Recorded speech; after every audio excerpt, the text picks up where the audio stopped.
and welcome back to my channel. Happy November. Today is going to be my November TBR, so all of the books that I'm planning to read this month. I read a lot of books in October. Very cozy today, just sitting on the floor with my bookshelves, specifically because, as you saw in the intro, my cat is very cozy in the comfy chair that I usually kind of like turn around to use as my tripod, and I didn't want to disturb her, so here we are on the floor. Not quite as many as September, but still a good amount.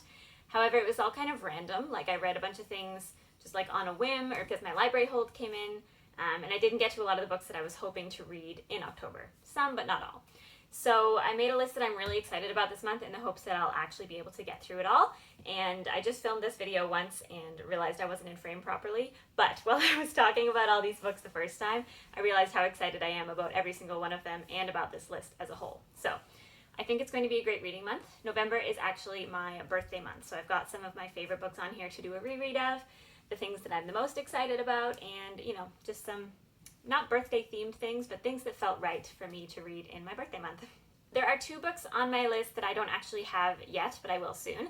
The first is The Invisible Life of Addie Larue by V.E. Schwab. So I ordered the Owl Crate special edition box of this book. It shipped a few days ago, so I'm hoping it will be here soon. It's all been kind of like hit or miss whether packages from the States come in like a week or in 2 months. So I really hope this is a quick one because I can't wait to read this book. I've been holding off buying just like the regular copy from Chapters in the hopes that the book box will come soon. So I'll definitely be filming an unboxing for the box because it's got, you know, the book in a special edition and some items related to it. So I think that's going to be really exciting. The book, if you don't know, it's one of the most anticipated releases of the year. It follows a girl named Addie who makes a deal with the devil in, I believe, like 1600s France or something, so that she will be immortal, but everyone she ever meets will forget her. So that's kind of like the problem with her gift of immortality. And I believe the book kind of starts off when she meets a boy who does remember her. So it's supposed to be amazing. I haven't seen one single bad review. Everyone has loved it. I've been really into kind of lyrical books with like more beautiful prose and less of a plot focus and more of a setting focus lately, and that definitely seems like what this is going to be. The other book that I don't have yet just came out on October 27th, and I'm probably going to buy it for myself for my birthday. That is Love Your Life by Sophie Kinsella. I talked about Sophie Kinsella in my October book haul, but she is one of my favorite romance authors. I love every single one of her books, even though the plots are kind of similar when you actually think about it. I don't even know what the plot of this one is, to be honest. It involves Italy, but that's pretty much all I know. I am just auto-buying it because it's by Sophie Kinsella. Probably read that one really quickly, but I'm super looking forward to it. She is just so much fun, and her books are always so like uplifting, but they also make me emotional. I don't know what it is. They're just like very moving while still being really light and fluffy. Now on to the books that I actually have in my collection. The first is Starless by Erin Morgenstern.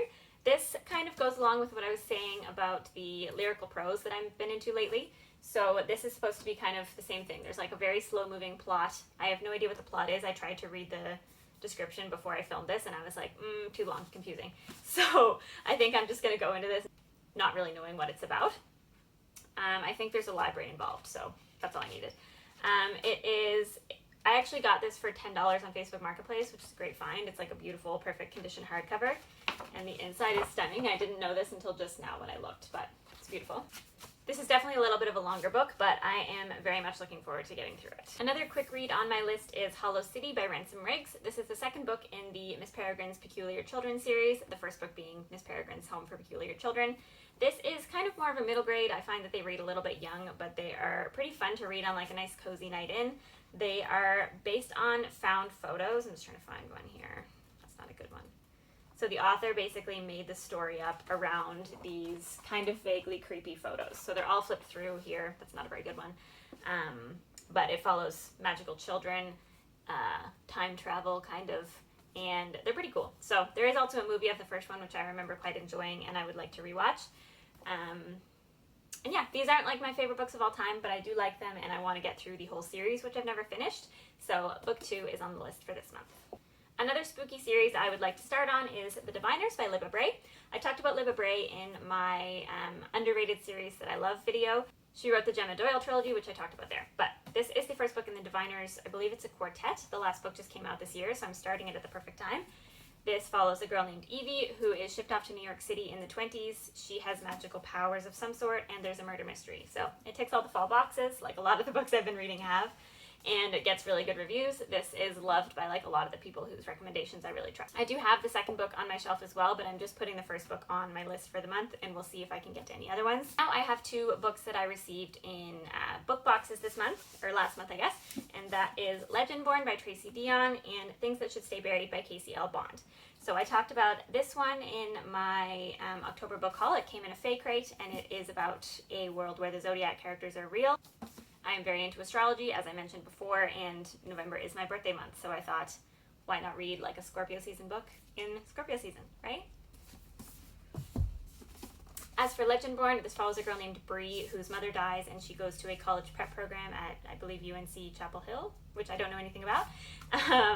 There she discovers a secret society, and she realizes that her mother's death might have been involved in something bigger than she thought it was. So it gets really good reviews as well. It's kind of compared to the Shadowhunters books, which I love, and this edition from Owl Crate is absolutely beautiful. So there's lots of books that I should really be reading before this, since I received them months before, but here we are. I will read this one. I've been really excited about reading this one for a couple months, and I just haven't gotten to it, so I decided my birthday month would be the perfect time, and that is The Song of Achilles by Madeline Miller. She has another Greek mythology book as well called Circe, which I read, I think, last year and absolutely loved. So I can't wait to get into this one. It's obviously inspired by Achilles. I believe it's a romance with him and another man, Patroclus? I am pretty sure from seeing other people's reviews that this will make me cry, and I haven't read a book that... that's not true. I was going to say I haven't read a book that made me cry in a while, but I read 3 this month that made me cry. So ignore that. But yeah, I think this will be great. It's Greek mythology, romance, historical, fantastical. Perfect for me. Okay, and finally we've got 2 series that I'm hoping to read. The first is the Daughter of Smoke and Bone trilogy by Laini Taylor. I read Strange the Dreamer and Muse of Nightmares last month and absolutely fell in love with them, and they reminded me of just how much I loved the Daughter of Smoke and Bone trilogy. So these follow a girl named Karu who lives in Prague, and she was raised by these monsters basically, and then she gets swept into this big battle between worlds. It's, okay, Laini Taylor, the plot is really not the most important thing, even though they're amazing. It's all about the characters and the world building and her absolutely amazing writing. So go into these not knowing what they're really about. I have the regular edition of Days of Blood and Starlight, and then I ordered Daughter of Smoke and Bone and Dreams of Gods and Monsters, which are books 1 and 3, in, I believe, July. This one came in like September, no dust jacket, great. And the 3rd book has been stuck in Jamaica, New York since August 9th. So I did get a refund from the seller because I was like, I don't know where it is. But the USPS tracking still shows that, so perhaps it'll show up at some point. I have no idea. Aside from the fact that I just remembered how much I love Laini Taylor, I have a box coming at the end of the month from Illumicrate, which is a special edition of Daughter of Smoke and Bone, as well as like a bunch of items surrounding all of Laini Taylor's works. So I wanted to reread these, A, because they're amazing, and B, so that I kind of remember everything about them when I'm opening up that box, so that I get all the references and stuff, you know? I'm also excited to get that edition because they're also releasing them for the 2nd and 3rd books, I believe early next year, so then I can have a matching set rather than this mismatched, not complete set that I have. Finally, I am hoping to reread An Ember in the Ashes series before the 4th book comes out on December 1st. So the first book is An Ember in the Ashes, obviously, and then there's A Torch Against the Night and A Reaper at the Gates. I don't remember when exactly I read these, but I don't remember a lot from them, to be honest. So the basic concept of the first book is there is a girl named Laia who's trying to rescue her brother from the Empire because he's been arrested for treason. Elias is a soldier with the Empire. Their fates intertwine, they fall in love, etc. I don't remember anything really about the plot other than that I loved it. So I'm looking forward to getting back into these, and yeah, it'll be perfect timing for my pre-order to arrive for the 4th book, and then I can read it alongside everyone else right as it comes out. So I'm very much looking forward to that. Those are all the books I'm hoping to read this month. I feel really confident that I can actually get through all of these, and I'm tempted to start like 6 of them right now. So I need to pick one and just decide. I hope you enjoyed the video. I'd love to know what you're planning to read this month. Hope you're having a great day. Bye!